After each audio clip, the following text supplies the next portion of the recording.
by Stephen Marrocco, June 22, 2019, 11:15 p.m. A quick win helped UFC featherweight veteran Chan Sung Jung ease the sting of a heartbreaking loss in his previous outing.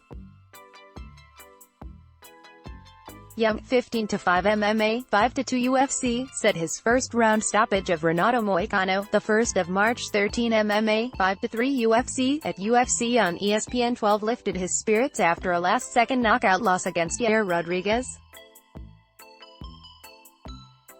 "I definitely forgot about that," Jung said via his translator and coach Eddie Cha on the ESPN post-fight show following Saturday's fight card at Bon Secours Wellness Arena in Greenville, South Carolina. "But as a fighter, it definitely helps when you're on a winning streak, as opposed to a losing streak. It's a bit early to declare a winning streak for Jung, who's bounced between wins and losses since returning from an extended layoff due to mandatory military service in his native South Korea. Jung expressed no preference for his next opponent, despite the suggestion of a rematch with ex-champ Jose Aldo, who stopped him 6 years ago to defend the featherweight belt. Cha said as long as the Korean zombie moves up, it's all good.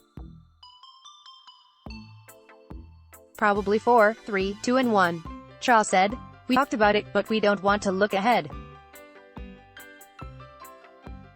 I think anybody higher ranked than he is, we're one step closer to that goal."